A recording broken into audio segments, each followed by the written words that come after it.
pictures of a lot of binders. There's a lot of information in that case. You know, I pushed it down the street and it was pretty heavy. So, but it's really a special day, and you know, we're hoping for the best. Next came a proposal from the Rock River West Casino Group from Gorman and Company.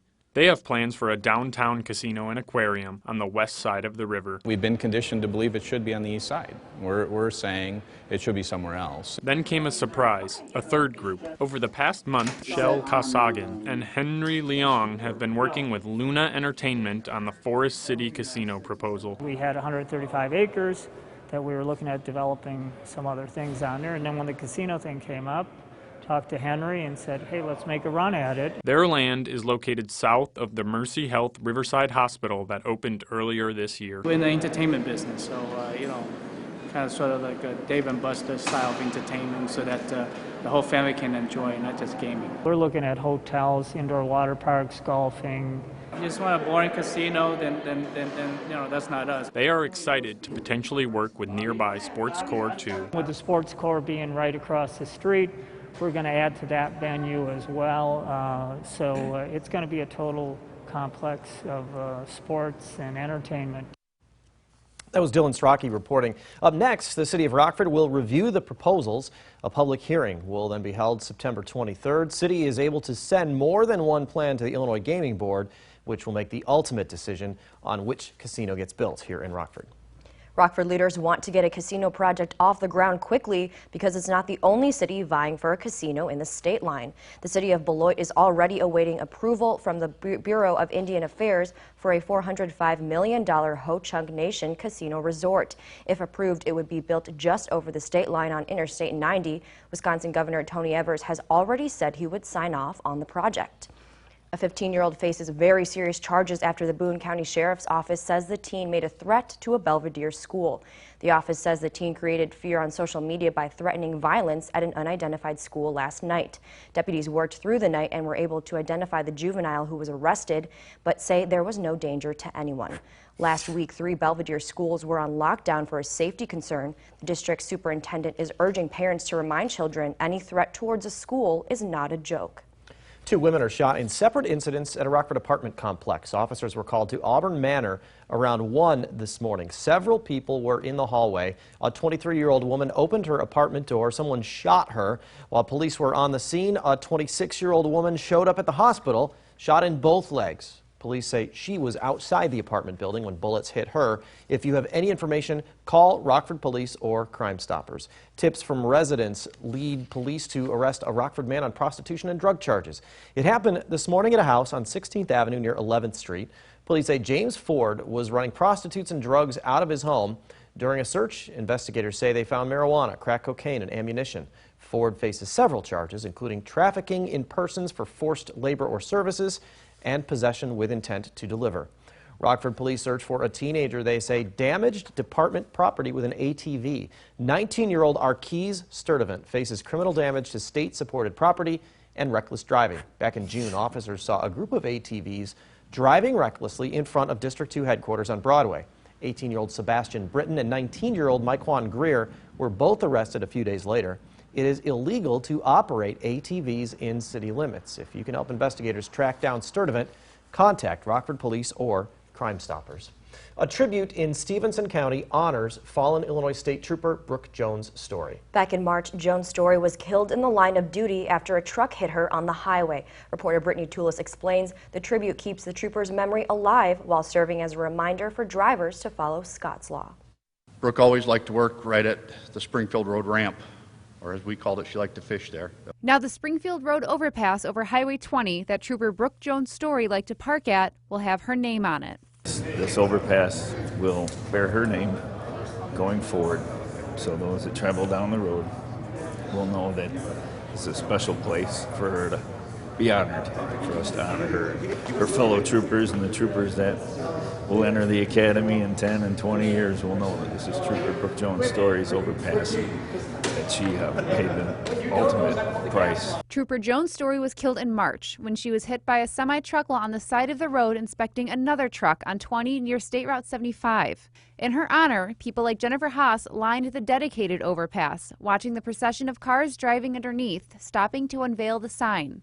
Haas making sure to come out after losing her own husband in a similar incident. It's only been a year from my husband's death. And my husband worked alongside the roads with all these guys. It hits home. The late trooper's husband hoping the sign serves as a reminder to drivers, the tragedy that can come from not moving over. And I hope it makes people move over. I hope every time somebody goes by it, they think of her, they Google the name if they don't know who it is, and they realize what happened, and that maybe they will do better in the future. That was Brittany Toulis reporting. Since Jones Story was killed, the punishment for Illinois' move over law has increased. Drivers face up to 1 year in jail for hitting another car and up to 3 years if a person is hurt or killed. The state of Illinois awards its first licenses to businesses that want to sell recreational marijuana. Eyewitness News is keeping you connected to the Capitol. All 5 are for shops that already sell medical marijuana. They're located in the Chicago suburbs and southern Illinois. Starting January 1st, those dispensaries are allowed to sell recreational marijuana in their existing shops. Owners are also allowed to open a second site for only recreational sales. The state is expected to award dozens more licenses in the coming weeks. New equipment at a state-line hospital provides more comfort for women during mammograms. OSF Healthcare St. Anthony Medical Center in Rockford offers a smart curve breast stabilization system. The curved design reduces pinching and allows for better compression. Traditional systems use a flat paddle device. The hospital says the new technology improved comfort in 93% of women who reported pain with a standard machine. Our machines are the latest with our 3D. And now we have the smart curve technology. That's just something that hopefully will ease some anxiety for women when they come in, that their mammogram won't be quite as painful as they expect. OSF is the first hospital in Rockford to offer the smart curve technology. Hundreds of people meet a hometown hero and get some needed school supplies. It was part of Fred Van Vliet and the FVV Shop's The Give Back at Northwest Community Center. Fred was there to help hand out 300 book bags filled with those supplies. Kids also enjoyed a water slide and dunk tank. Organizers say it's an opportunity for Fred to give kids something he and his friends didn't have growing up. If you know Fred, you know how much he loves his home. So for him to see this, he loves it. He wouldn't have it another way, because growing up, we didn't have this. We didn't have backpack giveaways. We didn't have nobody come back and give back to us, so we try to do it as much as we can. This is the second year FVV Shop's giving away backpacks. And it's the opening night of the high school football season. Scott Lever is keeping a close eye on the action. He joins us now with more. Scott. It has been an electrifying night around the area, a night so many young men have been working toward for so long, and most of the action is still finishing up, including our game of the week between Hanani and Harlem. I'll have highlights and scores at 10 o'clock over on WTVO 17. Samantha Rivera and I will also team up to bring you highlights this weekend on the expanded half-hour Sports Connection. We'll be joined by some area coaches. We'll have our MVP, our Play of the Week, and our Flashback segment. You can catch the Sports Connection each week at these times and channels. My Network TV Saturday mornings at 10:30 and Fox 39 Sunday mornings at 9 o'clock. The college football season gets rolling tomorrow in DeKalb. The NIU Huskies will host Illinois State. It'll be the first time these two schools have met in football in almost 20 years. I'll preview that matchup a little later in this newscast. We'll also get some thoughts from Lovie Smith on the Illini season opener tomorrow against Akron. That's sports for now. Eric and Brooke, back to you. Thanks, Scott. We'll see you in a bit. A habit common among teens is the center of a health agency case study. Coming up, the CDC investigates a possible link between a popular device and dangerous respiratory issues. This week, the Trump administration announced it will devote $75 million to help end youth homelessness. I'm Bree Jackson on Capitol Hill, and I have details about where that money's going coming up. Students could soon take field trips to places like Mars and ancient Rome. A new tool allows kids to see the world outside their classrooms without having to leave their desks. You're watching Eyewitness News with Eric Wilson, Brooklyn Rio, Sports Director Scott Lever, and meteorologist Kevin Doom.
The Trump administration announces it will devote nearly $75 million to help end youth homelessness. The funds will support initiatives in a couple dozen communities nationwide. Eyewitness News reporter Bree Jackson is keeping you connected to the nation's capital.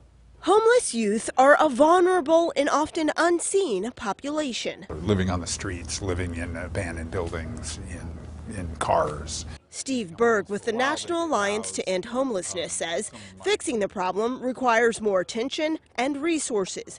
Housing and Urban Development Secretary Ben Carson says he recognizes the growing concern and wants to provide security for young people living without a permanent home. His agency recently gave $75 million in grants to help end youth homelessness nationwide. It will provide them with shelter, but also with counseling, with guidance. Carson tells me that the money will go to 23 communities across the country that provide housing options to homeless people under the age of 25.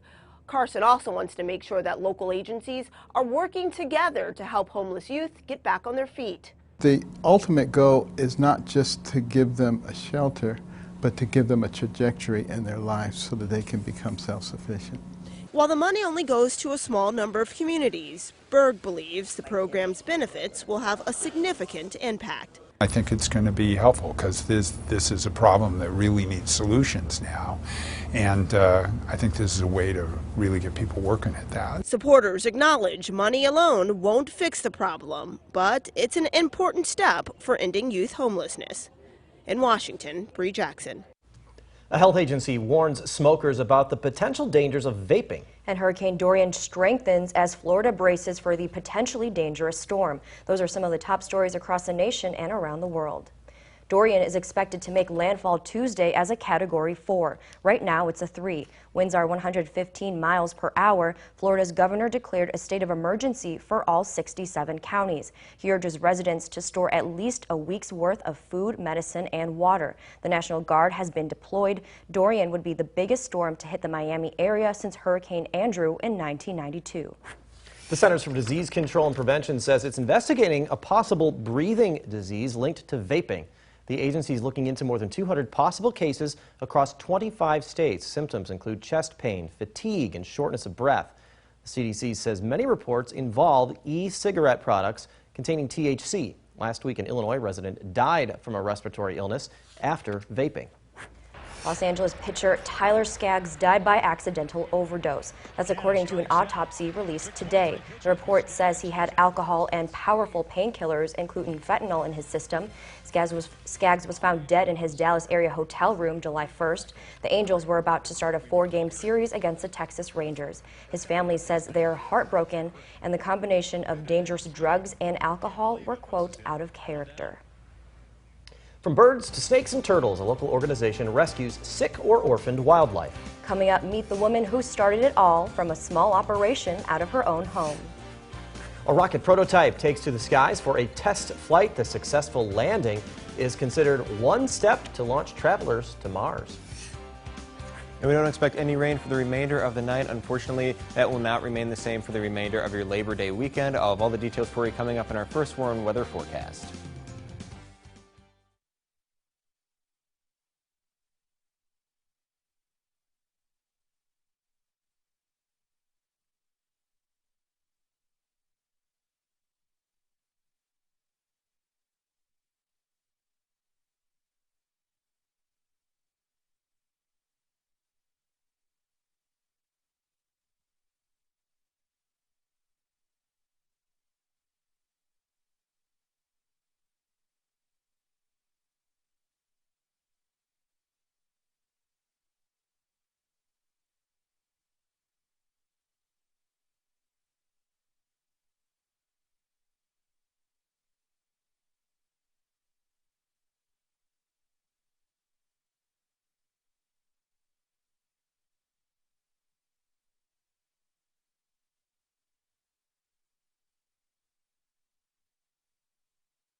Now your first warned weather forecast with meteorologist Kevin Doon.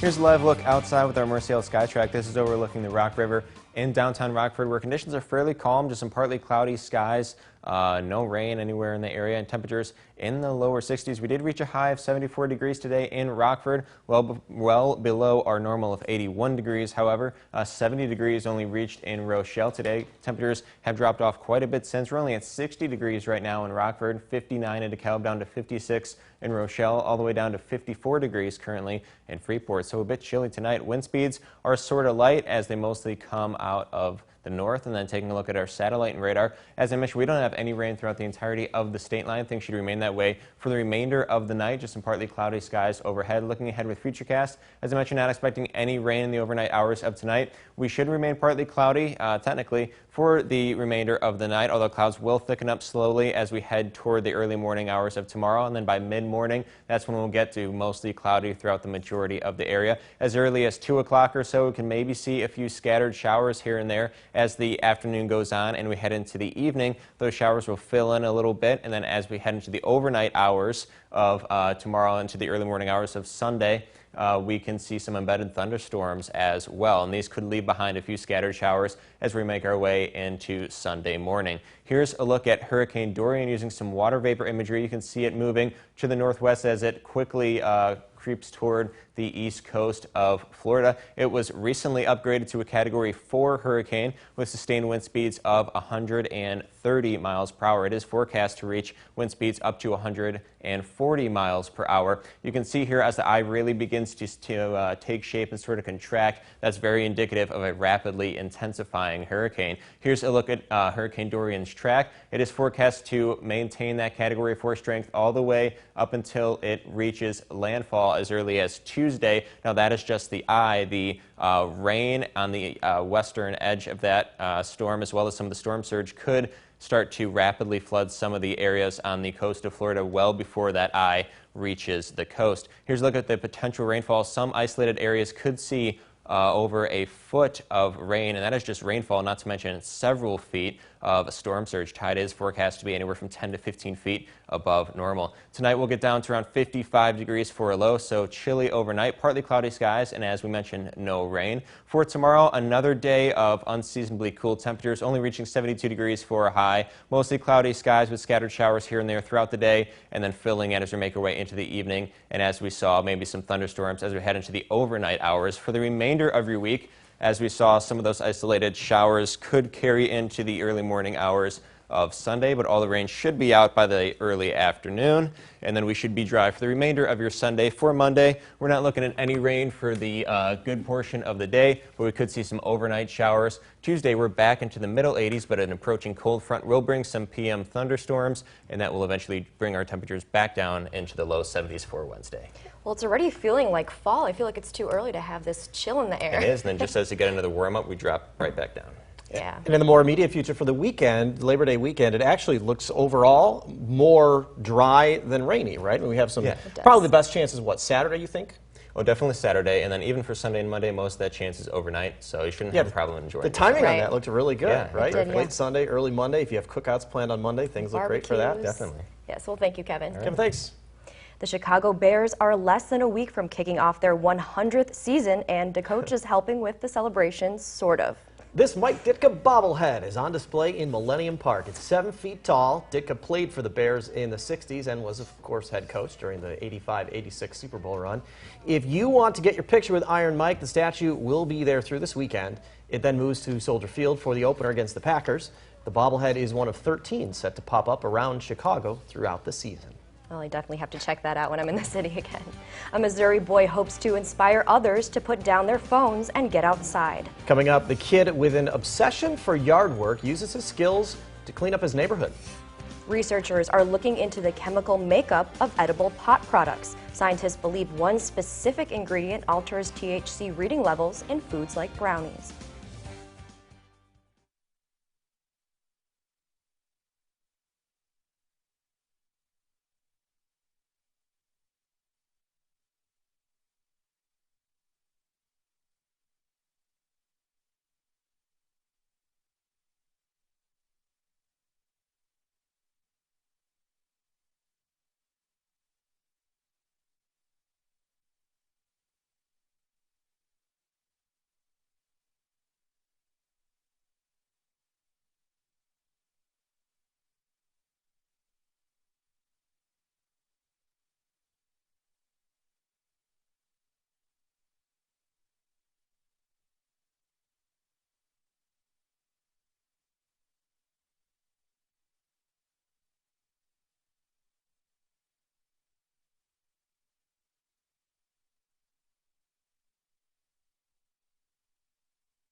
Your child's next field trip may not require a permission slip or a brightly colored t-shirt that matches his or her classmates. It may not even require travel.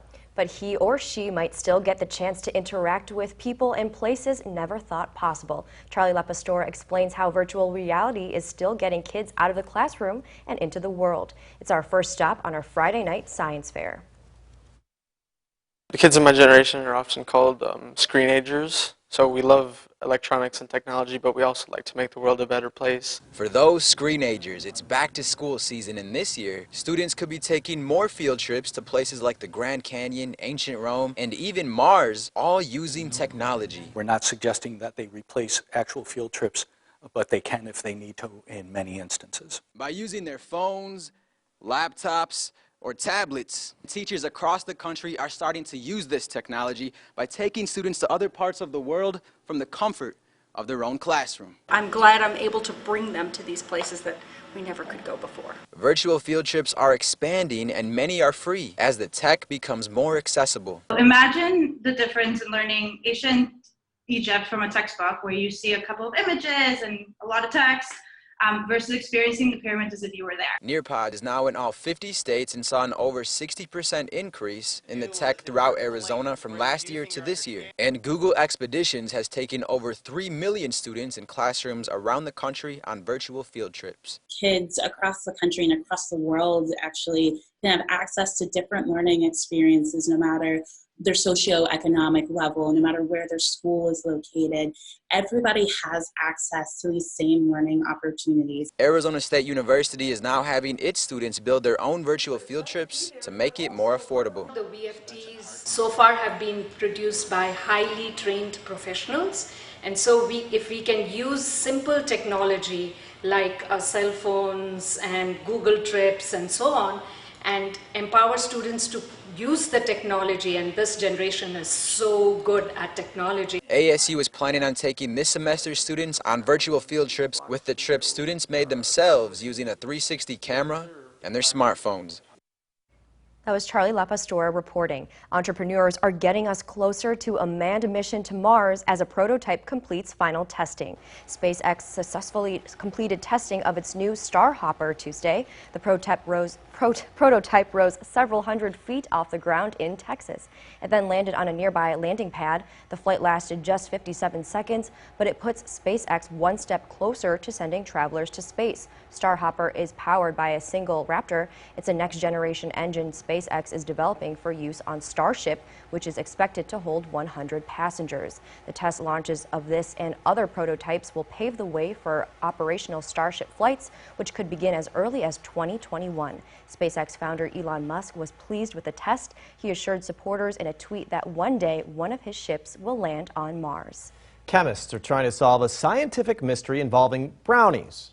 Not just any brownies. Researchers want to know how much THC is in cannabis-infused brownies. In states where marijuana is legal, like Illinois come January, pot comes in cookies, mints, gummies, protein bars, even pretzels. These commercial products are labeled with the amount of THC. That's the chemical that gets people high.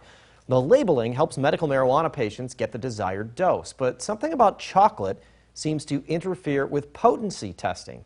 California chemist David Dawson thinks some of the THC is clinging to the fat in chocolate, effectively hiding it from the test. He hopes his research will help lead to better testing standards and safer products. I don't think that this causes a substantial health risk to consumers, but I do think that it might affect their confidence they have in the legal market, and thus this science is important to establish the scientific legitimacy of the cannabis industry in its nascent days. The federal government still considers marijuana illegal, yet more than 30 states allow it for at least medical use. Even in those states, there are no recognized standards for testing products for safety and quality.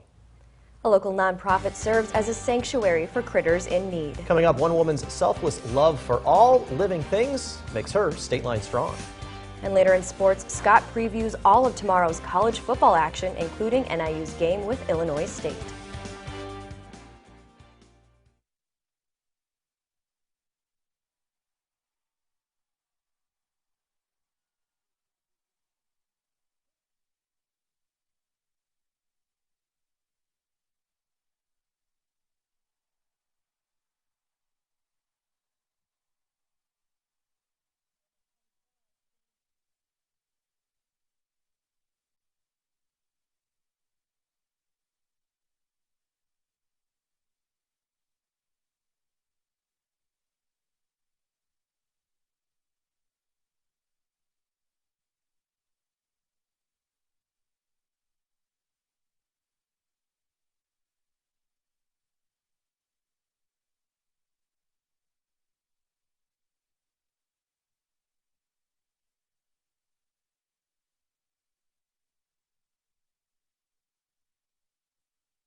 A local woman combines her medical training with a love for animals. For decades, she's provided them a safe place to recover and even live. She believes she's not the only reason her dream became reality. Mariana Rodriguez shows us that makes Who Haven's founder State Line strong.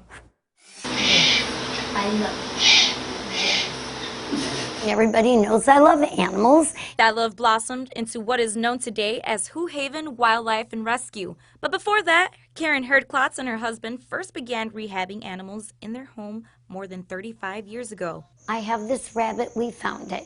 Oh, this baby squirrel. So pretty soon we were doing 10, 12 animals in the kitchen. Herdklotz couldn't turn away any critters who needed her. After all, as a registered nurse for more than 30 years, it's in her nature to help. I don't tend to pretend to be a vet, okay?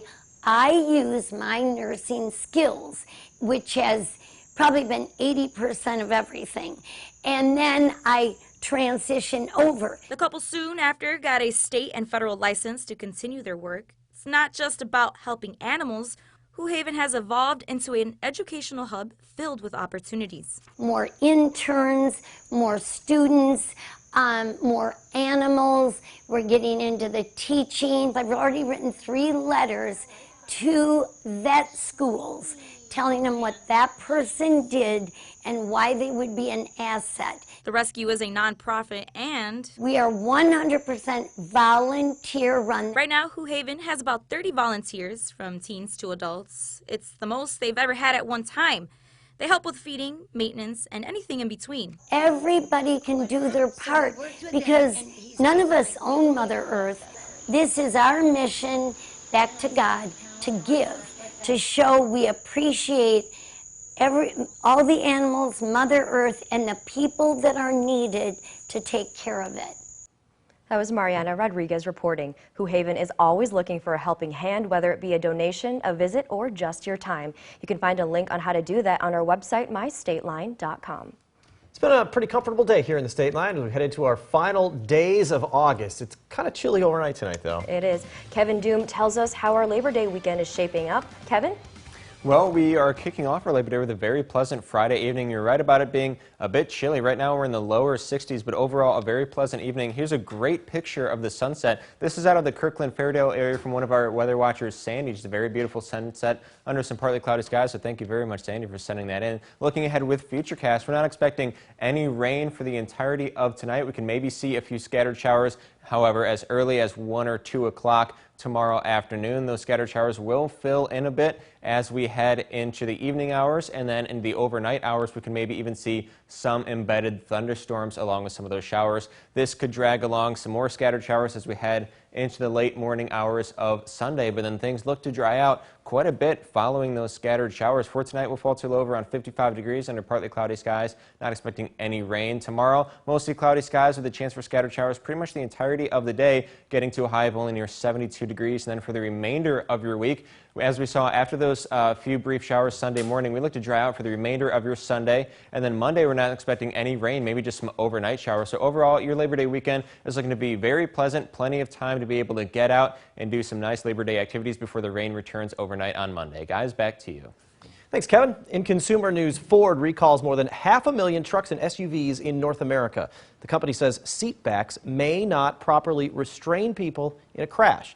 The recall includes some 2018 through 2020 F-150 pickup trucks, 2019 and 2020 Super Duty trucks, and 2019 Explorer SUVs. All have manual seat back recliners for the driver or front seat passenger. Ford says it does not know of any crashes or injuries.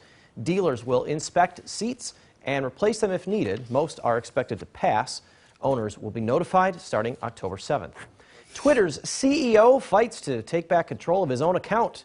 Someone hacked it. Earlier today, several racist and anti-Semitic tweets were sent from Jack Dorsey's Twitter page. The posts have since been deleted. The hacker allegedly used a method that tricked Twitter's system into thinking they had Dorsey's phone. Last year, Twitter told Congress Dorsey had a 2-factor authentication for his personal Twitter and email accounts. The company tweeted, "It's investigating the matter." On Wall Street, the major indexes end the day mixed. August closes out as the second worst month of the year so far. That's despite the best week for the Dow and S&P since early June. Financial, industrial, and healthcare stocks are big winners. President Donald Trump continued his Twitter attack on Fed Chairman Jerome Powell. Trump says the euro is dropping against the dollar, quote, like crazy, and Powell isn't doing anything about it. The Dow rode some waves and ended 41 points higher. The NASDAQ lost about 10.5. And Scott will be in next with sports. He looks ahead to tomorrow's big football game at Northern Illinois between the Huskies and Illinois State, plus the Fighting Illini's opening game.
Now, the Napleton Sports Desk with Sports Director Scott Lepper.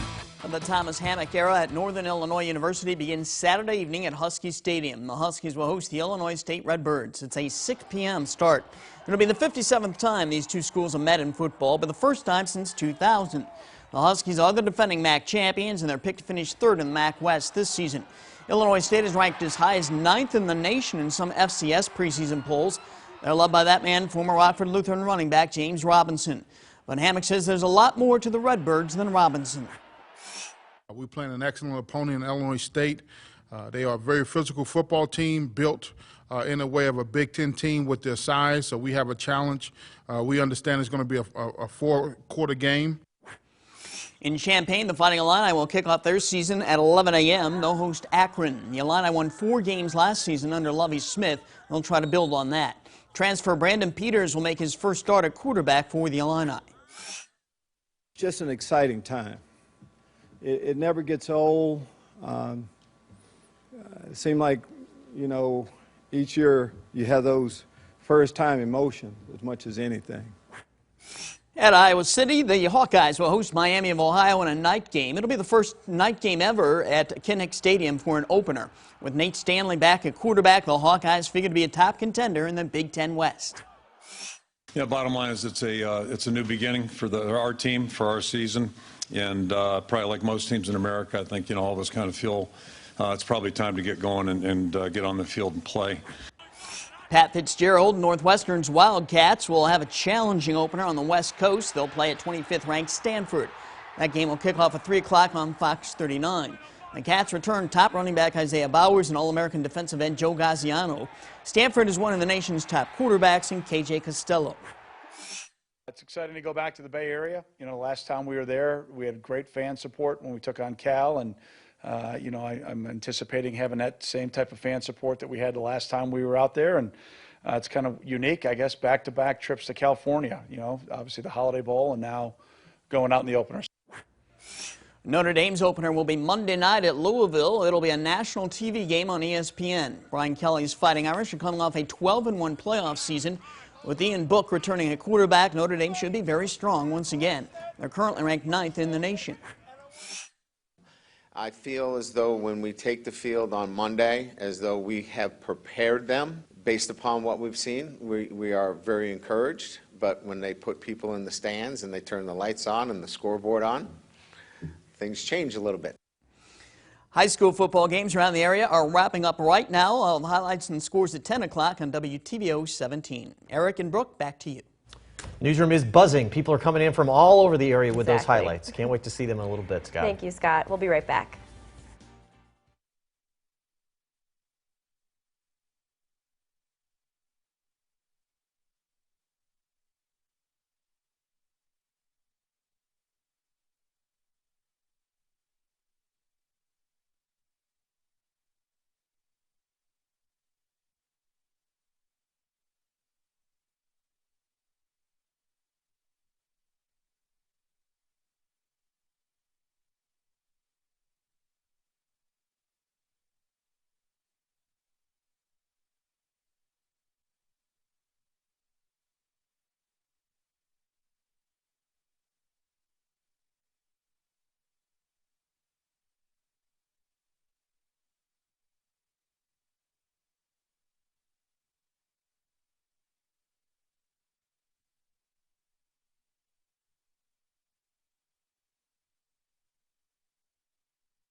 They say if you turn your passion into a job, you'll never work a day in your life. When that passion is something most people hate doing, you'll never need to invest in marketing either. Zach Summer reports on one boy who's not turning his love of cutting grass into a business, but a way to give back.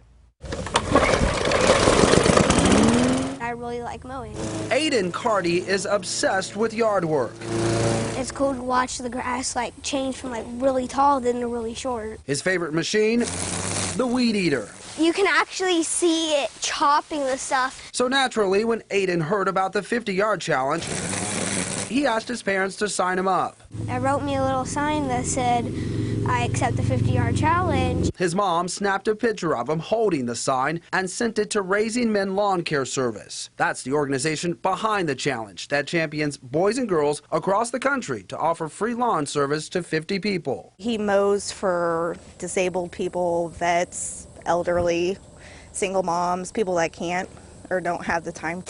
Aiden is just one of 5 kids in Missouri and 9 in Kansas participating in the challenge. The 5th grader accepted the call to action earlier this month. His most recent task was removing tree debris and mowing overgrown grass at the home of a senior citizen. There was a whole bunch of snakes slithering around the yard. His mom, Sabrina, says Aiden has always been thoughtful. I'm just very proud of him because he keeps asking me, Mom, is there anybody that needs my help? The 10-year-old has 2 yards on tap next week. He's hoping his desire to help others inspires his peers to do the same. To get kids that spend time indoors playing on their Xbox or phones, to go outside and actually be interactive with nature, actually be outside.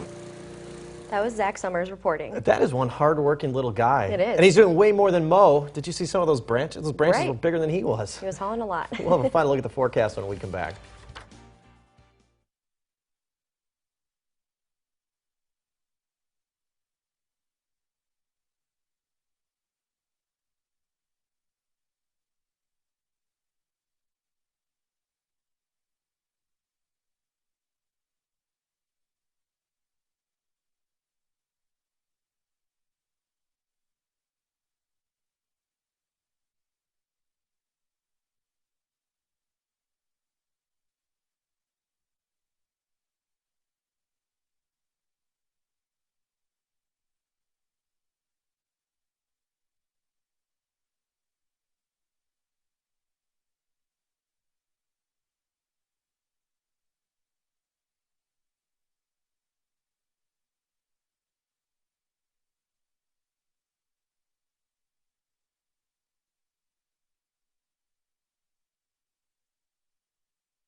Chicago Cubs shortstop Javi Baez makes a dream come true for a teenager battling cancer. This was earlier today. 15-year-old Brianna Barker needs a bone marrow transplant, and the search for a donor has been pretty tough. She was diagnosed with non-Hodgkin's lymphoma when she was 4. Barker spent more than 10 years in remission until recently when she was diagnosed with acute lymphocytic leukemia. Baez surprised the longtime Cubs fan, meeting her on the field with gifts, including his jersey. It was also Barker's first Cubs game at Wrigley Field. Cubs and Advocate Children's Hospital worked together to pull off the happy moment. We found out on the break that Javi Baez is your favorite Cubs player. Yep, I'm a huge fan of Javi Baez. Kevin is not. Well, you didn't have to call Kevin out about that. Too late. Come on, but you have to respect the fact that Javi did that for that fan and really made her day. That's Right. great. Let's transition a little bit into talking about the weather, right? We've got a holiday weekend coming up. Everybody's looking to see when's it going to rain, when's it not going to rain. Well, rain is right around the corner. Here's a look at our interactive radar brought to us by Paper Recovery Service. No rain in the area for the time being, while the rain could be here as early as the early afternoon hours of tomorrow. Those scattered showers could fill in a bit more as we head into the evening. We could even see some better thunderstorms overnight, but the majority of Sunday and Monday look to be dry. Awesome. Thank you, Kevin. And thank you for spending some time with us. Stay safe.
Here's your first warm weather forecast first. Sponsored by the Anderson Collision Center. Visit driveanderson.com. Good evening, State Line. We had yet another day of abnormally cool temperatures, very unseasonably cool temperatures, only reaching a high of 74 degrees today in Rockford. And right now, we're down to 57 degrees in Rockford, 57 as well in Rochelle.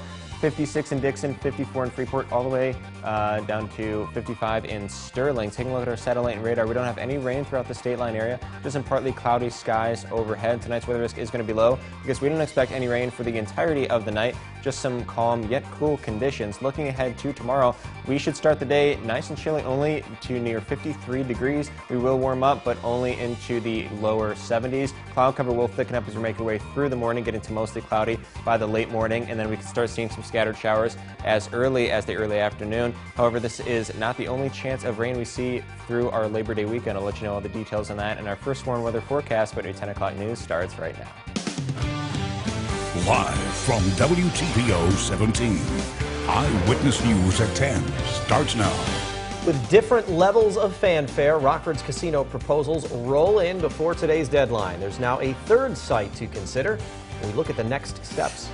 Not far from where she made the ultimate sacrifice, an Illinois State Police trooper's name serves as a reminder for drivers. Her husband hopes the message saves lives. And a backpack giveaway in Rockford is about much more than school supplies. Supporters say the man behind the effort wants to provide kids something he never had growing up. Good evening, I'm Eric Wilson. And I'm Brooklyn Rio. 3 groups say they're ready to go all in on a Rockford casino. Just 2 months after an Illinois casino expansion bill was signed into law, it was deadline day for proposals. Reporter Dylan Strachey was at City Hall all day as the plans came in. He explains what each casino could look like. 3 groups submitted casino proposals on deadline day. The first and flashiest came from the Hard Rock Casino Group. They're hoping to put a casino at the site of the old Clock Tower Resort off I-90. Miles Nielsen, son of Cheap Trick guitarist Rick Nielsen, rolled a roadie case containing the elements of the proposal into City Hall. That's 7 years of work and 7 years of a lot of binders. There's a lot of information in that case. You know, I pushed it down the street and it was pretty heavy. So, but it's really a special day, and you know, we're hoping for the best. Next came a proposal from the Rock River West Casino Group from Gorman and Company. They have plans for a downtown casino and aquarium on the west side of the river. We've been conditioned to believe it should be on the east side. We're saying it should be somewhere else. Then came a surprise, a third group. Over the past month, Shel Kasagan and Henry Leong have been working with Luna Entertainment on the Forest City Casino proposal. We had 135 acres that we were looking at developing some other things on there, and then when the casino thing came up, talked to Henry and said, hey, let's make a run at it. Their land is located south of the Mercy Health Riverside Hospital that opened earlier this year. We're in the entertainment business, so, you know, kind of sort of like a Dave and Buster style of entertainment so that the whole family can enjoy, not just gaming. We're looking at hotels, indoor water parks, golfing. If you just want a boring casino, then you know, that's not us. They are excited to potentially work with nearby Sports Core too. With the Sports Core being right across the street, we're going to add to that venue as well. So it's going to be a total complex of sports and entertainment. That was Dylan Strachey reporting. Up next, the City of Rockford will review the proposals. A public hearing then is scheduled for September 23rd. The city is able to send more than one plan to Illinois Gaming Board members who will make the ultimate decision on which casino gets built here in Rockford.